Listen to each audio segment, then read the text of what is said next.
What's up, guys, and welcome back to the LittleScaleCars YouTube channel. Today we have an exciting release to talk about.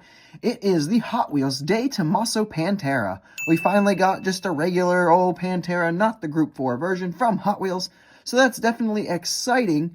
But it debuts as a Silver Series Fast and Furious release, so let's take a closer look at it and see if it is worth adding to your collection. Alright, let's get things started by looking at our casting here. So, I am happy to say right out of the gate that our proportions, they're pretty good. I'm not going to say they're perfect because I do think there are a few aspects that are a little bit exaggerated. But on the whole, I'd say they are pretty good. We'll go ahead and pop the real-life car right here up in the top right-hand corner for you to see. Now, let's take a look at our actual metal bits here in the casting itself. You'll have to mind the fingerprints. This car does really show the fingerprints, but basically, everything that you're seeing here from this view down is going to be metal. But when we get to the side view here, this all going to be plastic, starting at this little seam. Again, here down the skirt here. And then all the way up to the front here, that's all going to be plastic. When you look at the base, you can see that there is an actual seam between this piece of plastic and this piece of plastic, as well as up here.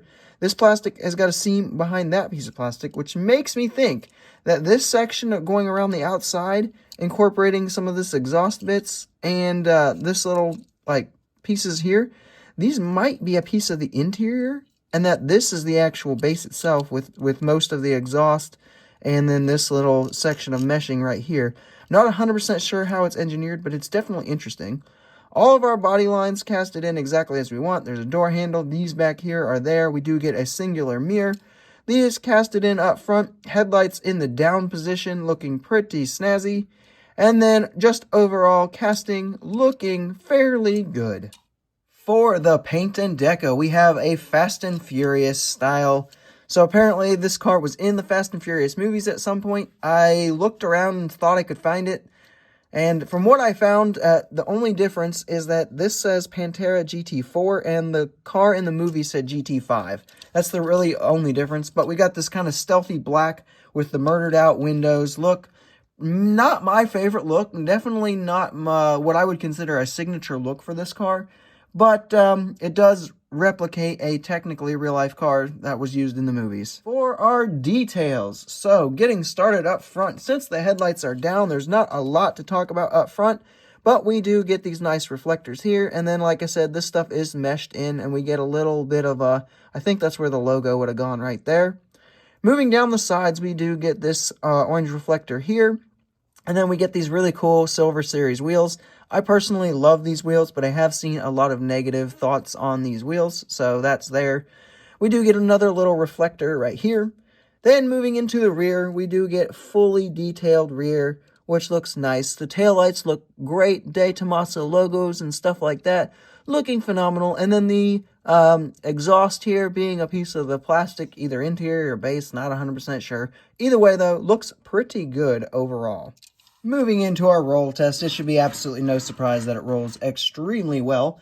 Went ahead and put this one on the scale, and it comes out to be 25.87 grams, so it is extremely light, especially for a Silver Series release. There is a lot of plastic utilized in this casting. Pros and cons, kicking things off with our pros.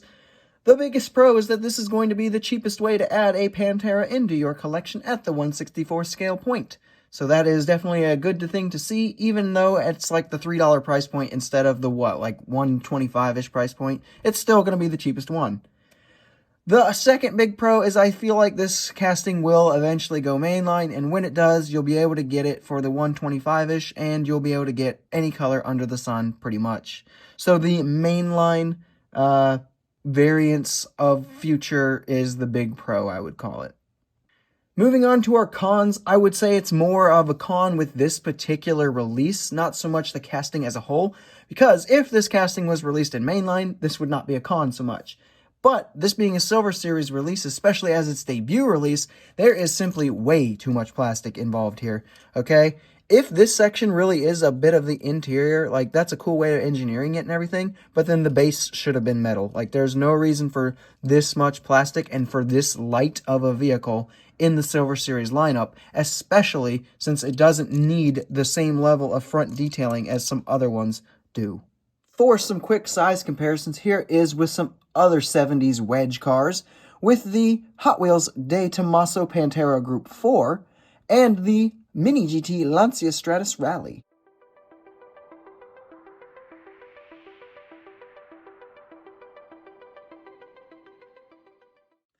And here it is with some Italian wedges with the classic Lamborghini Countach from Hot Wheels Premium and the current modern Lamborghini Countach from Mini GT.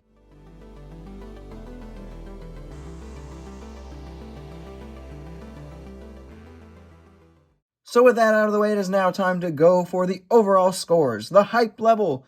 I was originally going to say that this would have been a very high hype level because I thought a lot of people were excited for it, but this is the biggest peg warmer of this mix somehow. So the hype level is going to end up at a 9.2.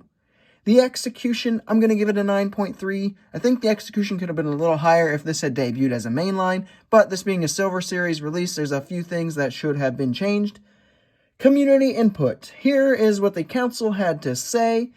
This is going to average out to be an 8.9. Nobody had any huge issues with it. There was just a few little nitpicks here and there. When we take these three scores, add them up, and average them out, we are going to end up with a 9.13 out of 10 as our final overall score. And I feel like that is a good score for a very good casting. I was very excited for this one to release, honestly, but I was kind of expecting and really thought it was going to be a mainline release and the mainline price tag. And now that it's here, especially with all the plastic that it's using, I really think it probably should have been released as a mainline, in all honesty. That being said, though, the potential that this casting has, I think, really does put it a little bit over the top and does make it a little bit exciting. So I would say that maybe you can skip this particular release and you're really not going to be too upset or missing out on too much. But keep your eye on the casting, see where it goes in the future, because I could see some really, really cool releases coming with this one down the line. And with that, guys, that is all I have for this review. I hope you have enjoyed it. If you did, make sure you give this video a like, subscribe if you are new, and leave a comment down below telling me what your thoughts are on this particular model and this particular release.